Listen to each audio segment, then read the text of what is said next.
Hello and welcome to CGTN AT TABLE. I'm Tang. On the sideline of the undergoing China's NPC deputy, China's Minister of Commerce, said at a press conference that China will take a string of measures to make sure that China is going to have a very stable trade growth this year. And he also said that China will going to promote international cooperation through the Belt and Road Initiative, which has been mentioned for 5 times in this year's government work report delivered by Premier Li Keqiang. And speaking of the initiative, today we are going to take a closer look at the prime goal of the initiative and criticisms and praises as well as challenges it faces right now. So for more about that, today we have with us our CGTN reporter, Uche Okoronkwo, mainly based in Africa, and also Xiaomeng, reporter from People's Daily English Language app, and last but not least, Rhio Zablan, reporter from China Radio International CRI, who is from the Philippines. Welcome you all. Thank you. Pleased to be here. Me too. The very first question, what comes to your mind and what was on your mind when you first heard of the idea of the Belt and Road Initiative, and how do you understand the prime goal of it? We're starting from Rhio. For me, okay. What comes in my mind when BRI is mentioned, I think it's rock and roll. Yes. Rock and roll. It's about rock and roll. It's about building friendship. It's about building cooperation. It's about developing and prospering together. Okay. Creating a community with a shared destiny, as President Xi would say. Okay. A rocker. And what about you, Han? Because I interviewed Yu Mai 1 year ago, and he had like a band, an orchestra called Silk Road Orchestra. So when I first heard about the concept, I think about this orchestra, and I also thought of the ancient Silk Road in the ancient times. But I always think that the Belt and Road Initiative differs from the traditional foreign assistance, because we are like a two-way exchange between different countries, not a one-way assistance or aid to other countries. So it's on a mutual benefit and voluntary basis. So far it's all about music, a rock and roll, and orchestra. So what about you, Uche? Well, let me come at it from an African perspective.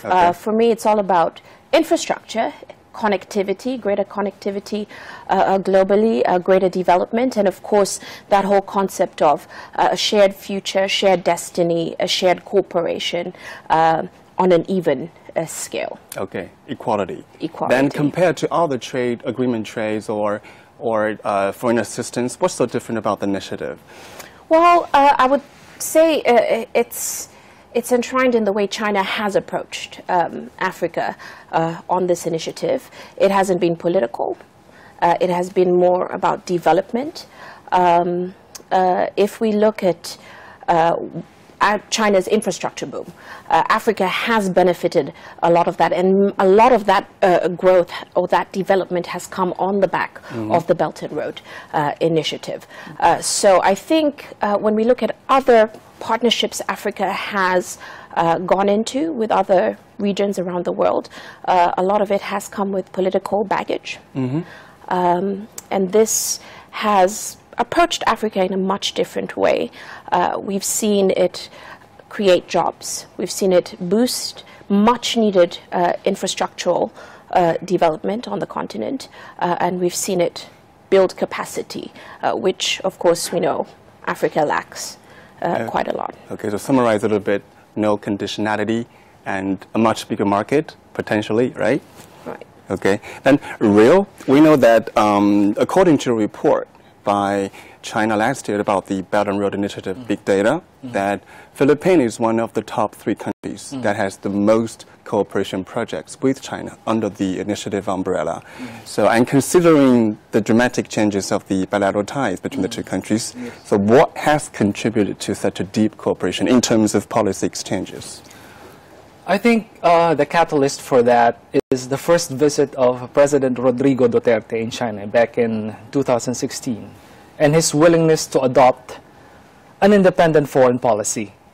His willingness to talk to China in a friendly and cooperative manner, and his willingness to say to China that we are friends and we are not enemies.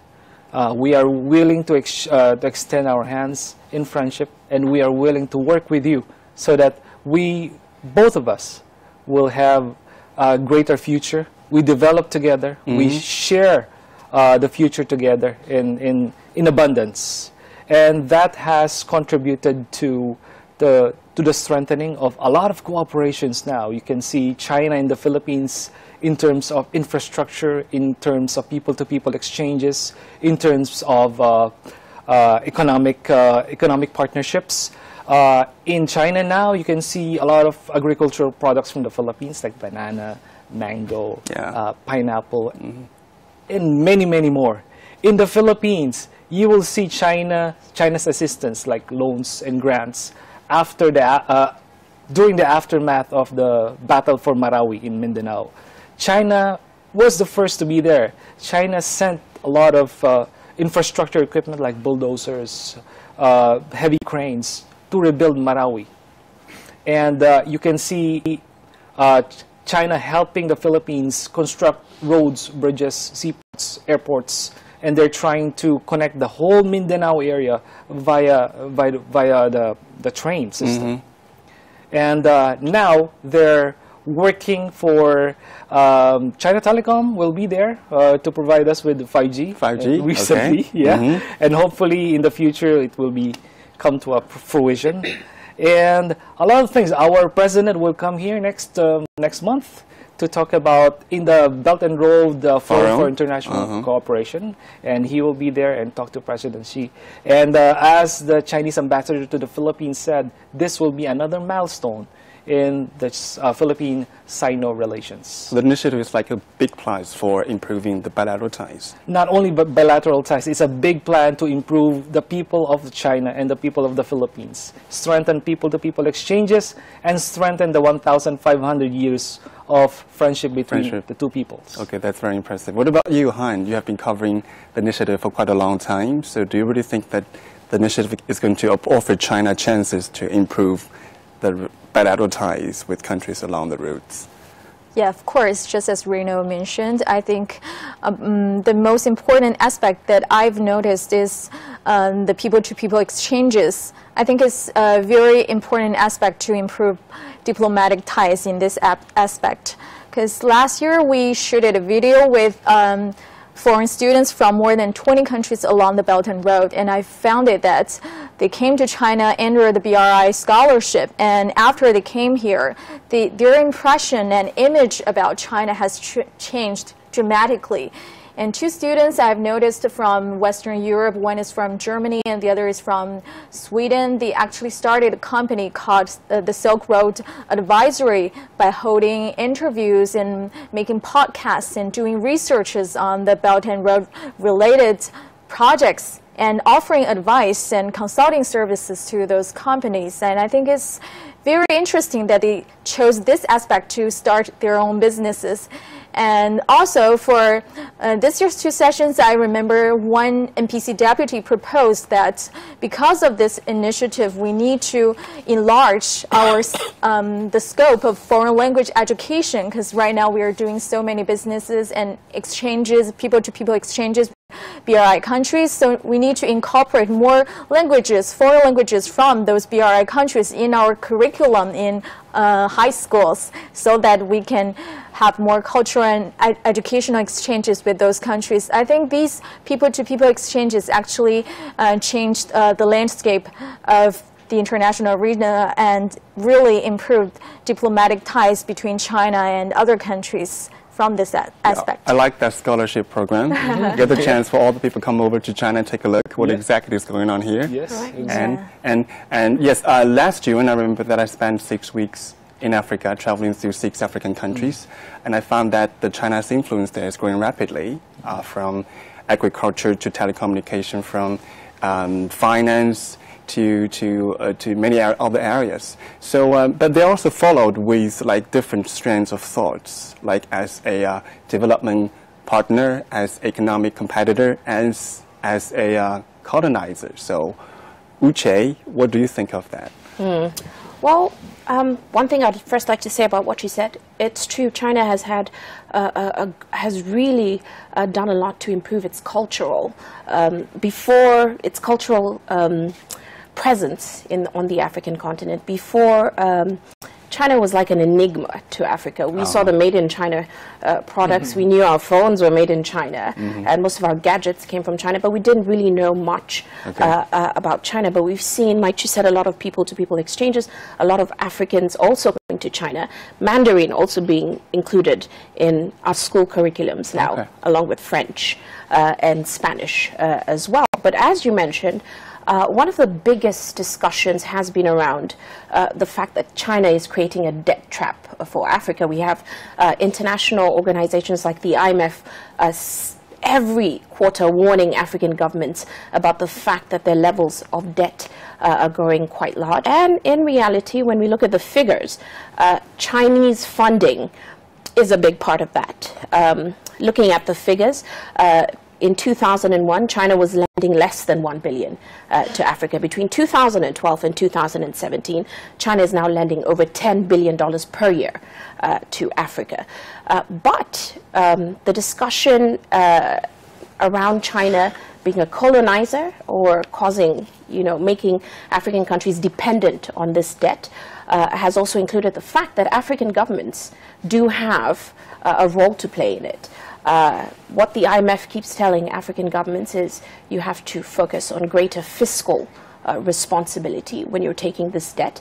And indeed, Wang Yi said that China isn't trying to force anyone to take this debt, but the money it's giving to Africa is contributing quite a lot in terms of infrastructural development. Let me add to that. China being a colonizer, I think that is not the right term to say. Right. Okay. Because for the Philippines, our relationship with China is right about 1,500 years, right, from the time of Song Dynasty, 10th century. Our relationship, actually China is the first friend of the Philippines by way of trade and commerce. During that time, if China wants to colonize us, they should have done it. They could have done it already, but they didn't. The Chinese wanted to trade. They wanted business. They want to cooperate. They want friendship. And during the time of the Ming Dynasty, one of our kings, sultan is a king, he's a good friend of the Chinese Emperor Yongle, the Yongle Emperor. I think his name is Judi. Yeah. So he went here in China to pay respect to his friend. So, and for a trade mission as well. So they were received in the Forbidden City, and they went, and during the time that they wanted to come back home, on the way to Shandong, they went to Shandong province and Dozhou, he got sick. The Filipino king got sick, and he died in there. When the Judi, the Emperor Yongle, heard about this, he was very sad. He ordered his officials to build a mausoleum fit for a Chinese prince.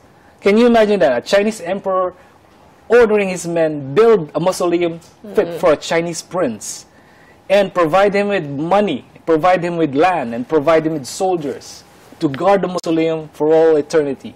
And the queen of the Filipino, the wife of the Filipino king stayed there in Dozhou. Two princes stayed there.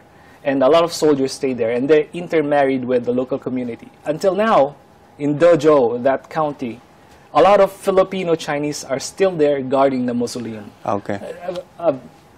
A testament, a very, very strong testament of the Filipino and Chinese friendship. It's like handling the diplomatic ties through real friendship. Yes, right. that is what it's all about. I mean, historically, this is it. You see, here are the facts. This is history. And China did not colonize anybody. Yes, because a couple of months ago, I interviewed a Rwandan's foreign minister, and she told me that if Africa this time get colonized again by China, and that's going to be Africa's own fault, because no one is forcing anyone doing anything. right? Okay. Agree with that. Agree with that. Okay, you're watching CGTN at the table.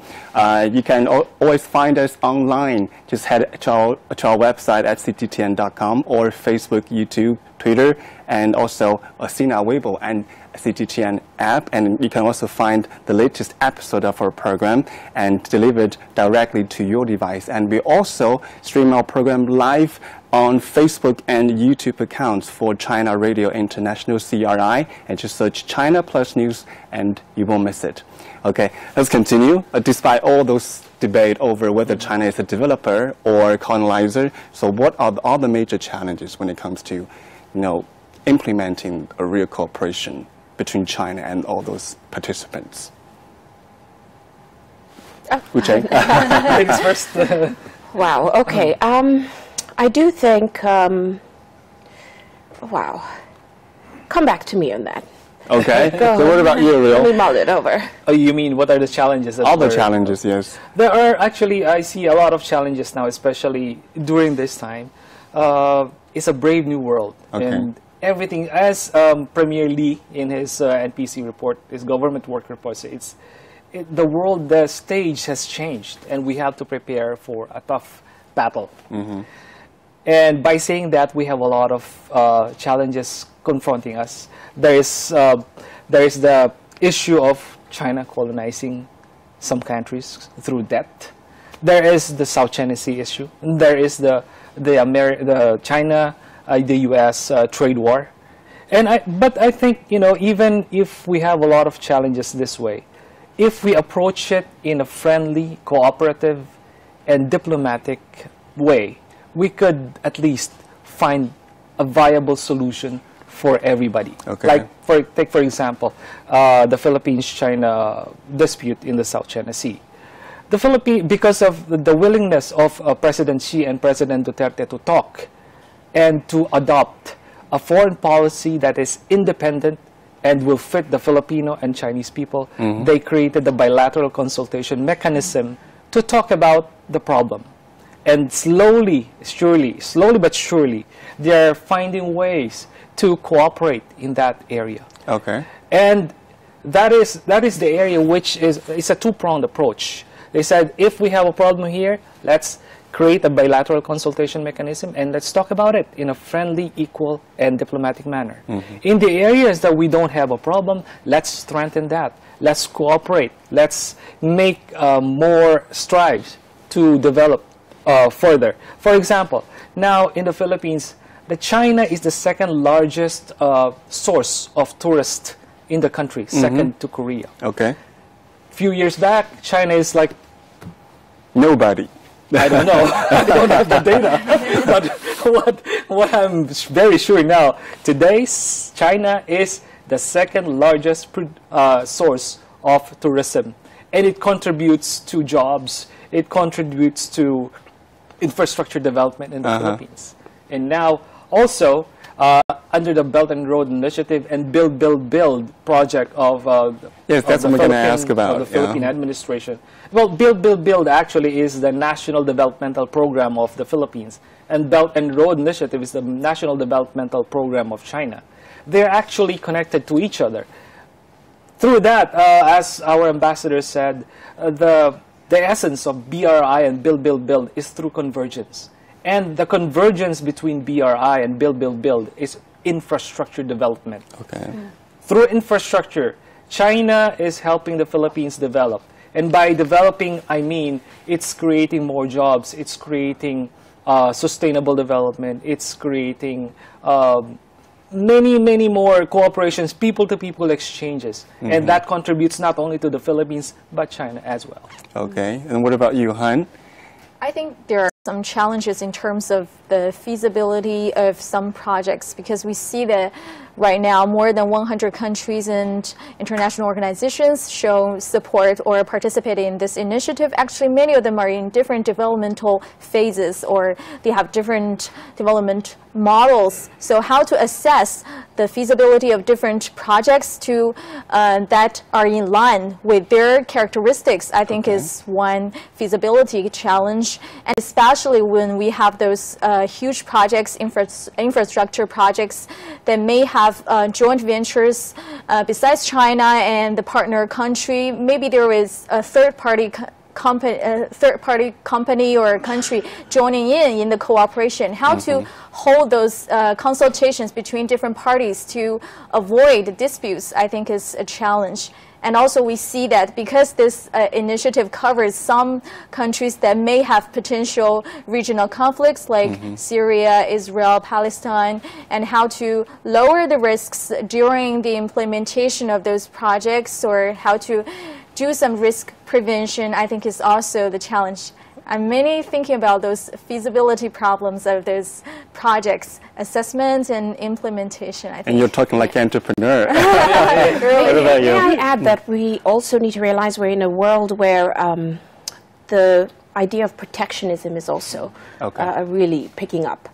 Pace, we're seeing much more protectionist policies coming up.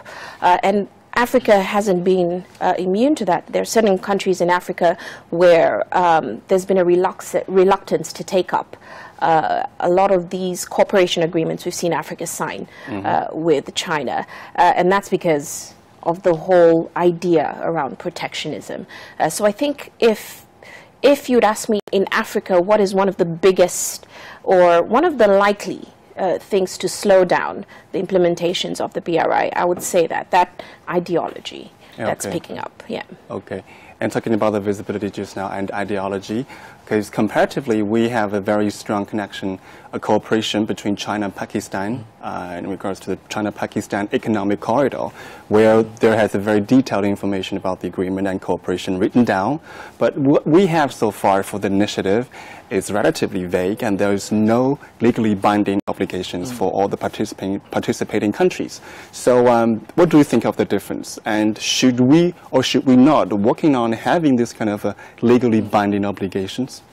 Rhio? Well, I think it depends on what cooperation are we talking about. Some cooperations would need a legally binding obligation. We need to write down everything. We need to write down your responsibilities, my responsibility, the timeline, and how do we do the projects. Some projects can do that. And some projects, like for example, people-to-people exchanges, I think it depends. If the project is about people-to-people exchange, you don't have to write down everything. And also it depends on the culture of the country, the partner country we are dealing with. And also, it depends on the timing of what you're doing. So for me, the answer is it depends on what you're doing. What type of cooperation? Is it strategic? Is it people-to-people exchanges?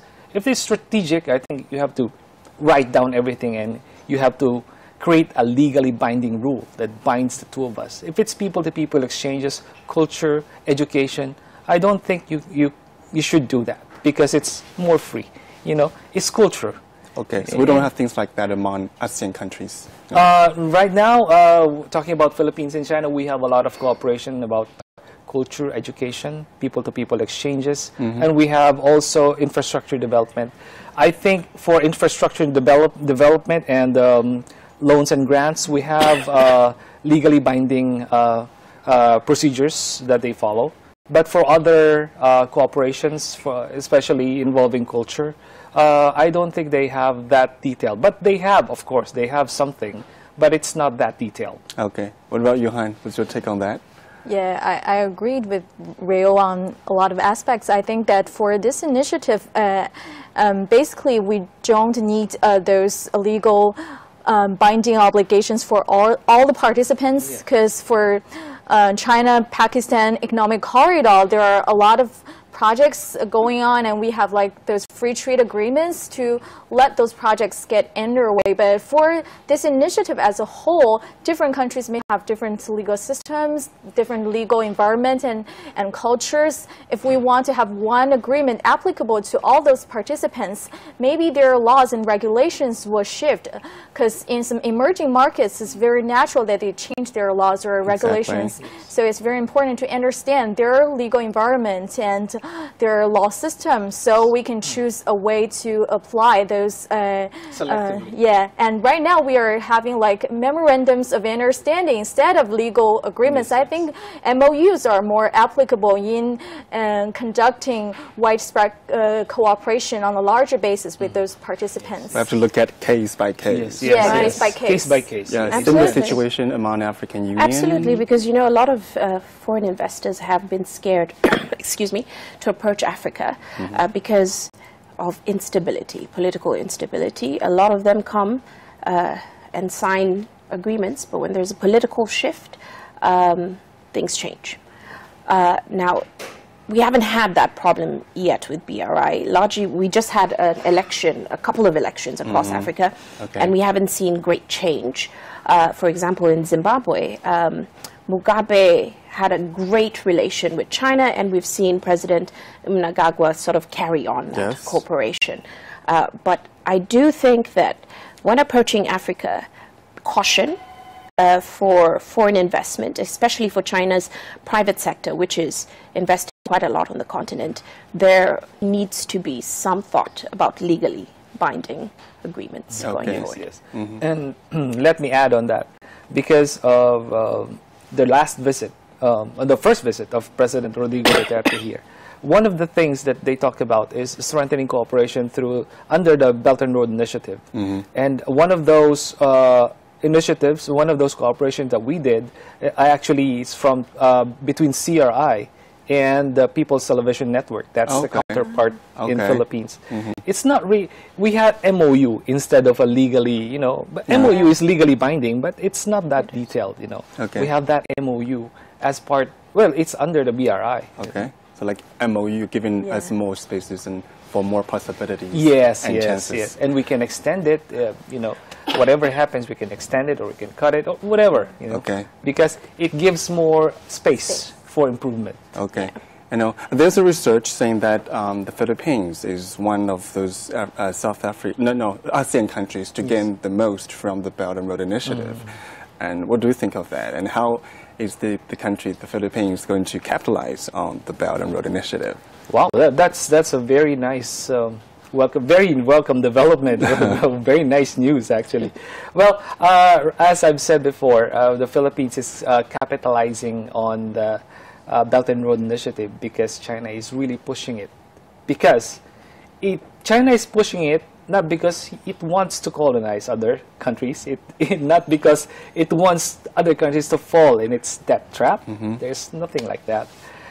Because China is doing BRI because it wants the other countries along the path of the Belt and Road to prosper.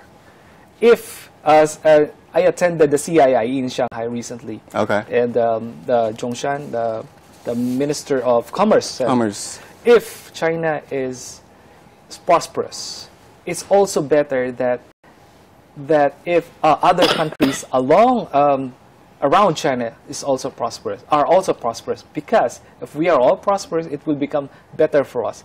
It's in line with the shared future for all mankind. It's a destiny that we all share, that we should develop more. And Philippines now is capitalizing on that through strengthened cooperation, through infrastructure, people-to-people exchanges, business development. A lot of business people from Philippines are now coming to China, and also a lot of Chinese companies are coming to the Philippines to establish business because of the growing and stronger economic ties. Products from Philippines are now in China, a lot of them. And just recently, our ambassador said China and the Philippines just signed the agreement, a memorandum or something, a memorandum of agreement, sending 2,000 Filipino English teachers to teach in Chinese universities. That is skills transfer. That falls under skills transfer. So a lot of these things, and we will see more cooperation and more agreements signed next month when our President Rodrigo Duterte will come to China and talk to President Xi Jinping again. That's what President Xi Jinping used to say, trying to call down for this shared future with common destiny. Okay, thank you very much for your insights. And that's all for today's show. Again, you can always watch us anytime online and just head to our website at cgtn.com or Facebook, YouTube, Twitter, and CGTN app, where we stream our program live, and you can also find us the different episodes of our show available online and get it directly delivered to your device. And also we stream our live program here for China Radio International on Facebook and YouTube. Just search China Plus News. And that's all for today's show, and stay tuned for other CGTN shows. Bye for now. We ask. We listen. We talk to lawmakers And average people alike. We report. We probe. We interpret the new laws and policies coming out of China's top legislature. CGTN is fully geared up to offer you a front row seat at the annual sessions of China's top legislative and advisory bodies, NPC and CPPCC.